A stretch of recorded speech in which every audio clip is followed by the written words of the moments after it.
Bonsoir à tous, très heureuse de me tenir encore une fois devant vos écrans pour vous parler de la part du Seigneur dans l'agenda de la semaine.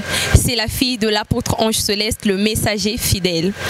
Nous poursuivons notre enseignement, notre grand thème sur le pouvoir de l'engagement. Le Père nous a fait comprendre que l'engagement est un grand atout dans tous les domaines de nos vies. Et dans la vidéo précédente, nous avons parlé de la deuxième dimension de l'engagement qui est l'engagement professionnel. Et nous avons montré quels étaient les trésors ou quels sont les trésors que Dieu a donnés à l'humanité. Alors ce soir, nous allons encore ajouter un élément très important. Je crois bien que je vous ai parlé de ça dans la vidéo précédente sur les dons que Dieu a donnés à l'humanité. Et oui, mon bien-aimé, Dieu nous a offert des dons que je vais partager avec vous ce soir. Alors toi qui me suis, ne passe pas sans pourtant écouter ces dons-là que Dieu t'a donnés à toi et à moi. Mon bien-aimé, le premier don que Dieu a donné à l'humanité ou que Dieu nous a donné à nous les chrétiens, ce sont les dons spirituels. La spiritualité est un don que Dieu nous a offert. C'est un don qu'on n'achète pas. Mais ça vient de Dieu. Et dans le don spirituel, nous avons vu qu'il y a la prophétie. Hormis la prophétie, il y a le don de sagesse. Vous savez, il y a certaines personnes qui sont âgées. Tu verras une personne âgée de 50 ans, mais quand tu vois sa façon de réfléchir, sa sagesse, ce n'est pas vraiment ça. Qu'est-ce qui fait que deux fois qu'il n'ait pas une certaine sagesse? C'est deux fois le manque de don spirituel en lui, le manque de don de sagesse. Et je ne vais pas m'acharner sur le don spirituel.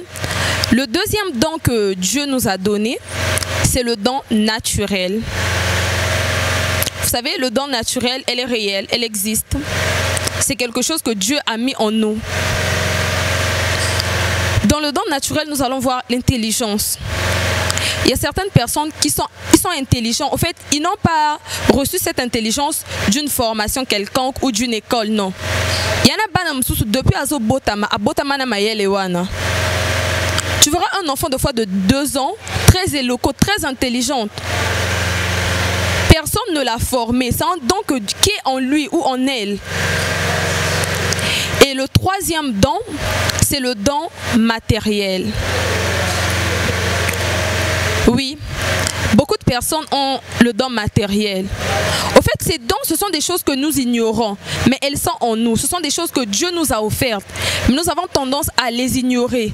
Ou soit, de fois, nous les remarquons dans nos vies, mais nous ne savons pas que ce sont les dons que Dieu nous a donnés.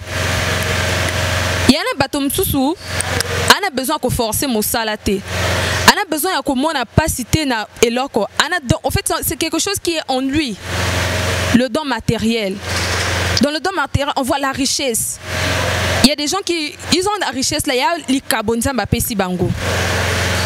Et le quatrième don, c'est le don relationnel. Vous savez, quand le messager fidèle parlait de ces dons, j'ai dit waouh, ces dons-là, toutes ces choses-là sont en nous. C'est des choses que Dieu nous a données.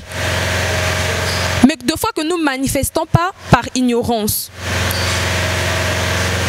Mais par la grâce de Dieu, Dieu a inspiré son serviteur de nous parler de ces dons-là.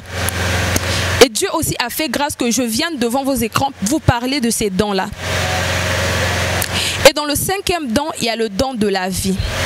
Vous savez, être en vie, c'est un don. La vie physique est un don. Mais il y a aussi la vie éternelle qui est un don que Dieu aussi nous a donné. Alors, n'ignorons pas ces choses-là.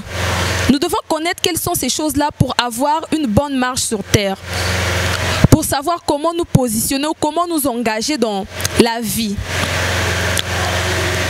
Et le sixième don, c'est le don de la rédemption. Oui, la rédemption est aussi un don que Dieu t'a donné à toi et moi.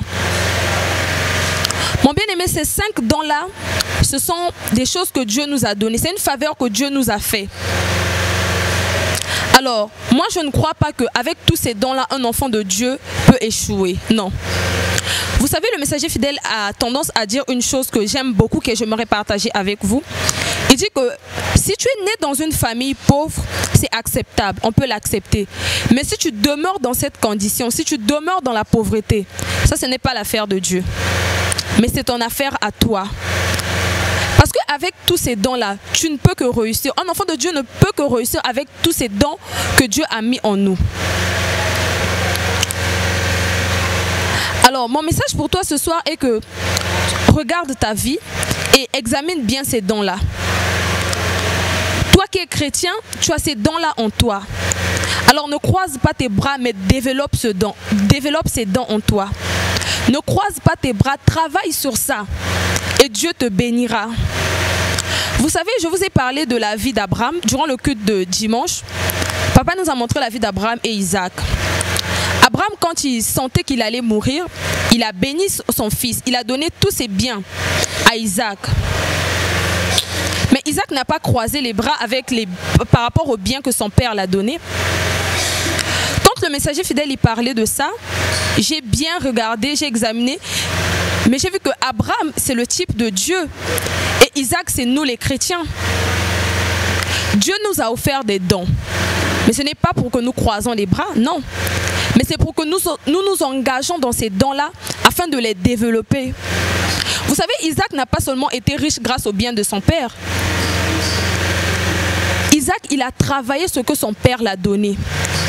Il a multiplié ce que son père l'a donné. Mon bien-aimé, toi, avec tous ces dons-là, pourquoi tu veux croiser les bras? Pourquoi tu ne veux rien faire? Travaille ces dons-là et Dieu te bénira forcément. Peut-être qu'on avait tendance à ne pas travailler sur ça parce qu'on était ignorant. Mais ce soir, Dieu t'a éclairé. Dieu t'a montré que tu n'es pas un homme ordinaire. Quand il t'a créé, il a mis des dons et des potentiels en toi. Engage-toi dans ça, travaille ces dons. Et il te bénira forcément. Alors, pour ce soir, c'était tout ce que j'avais à dire. Et que le Dieu de mon Père, que le Dieu du messager fidèle, vous accorde l'esprit créatif, l'esprit d'engagement pour travailler tout ce que Dieu a mis en vous. Et pour l'engagement professionnel, je crois bien que ça s'arrête là. Dans cette semaine, nous allons développer le troisième dimension de l'engagement, qui est l'engagement communautaire. Alors mon bien-aimé, restez branchés, chers interlogues. Vous qui nous suivez sur le net, restez branchés sur notre page Facebook de l'apôtre Ange Céleste, le messager fidèle, pour en savoir encore plus sur ce thème. Alors toi qui veux aussi participer durant nos moments de culte, mais tu ne connais pas notre adresse, nous sommes dans la rue Manas 64. Alors venez écouter. Comme le dit mon Père, écoutez et votre âme vivra. Alors mon bien-aimé, je t'invite à venir écouter pour faire vivre ton âme. Je t'invite à venir t'engager pour que Dieu te bénisse. Alors soyez tous bénis par la grâce de Dieu. C'était la réserve de l'Éternel. Merci.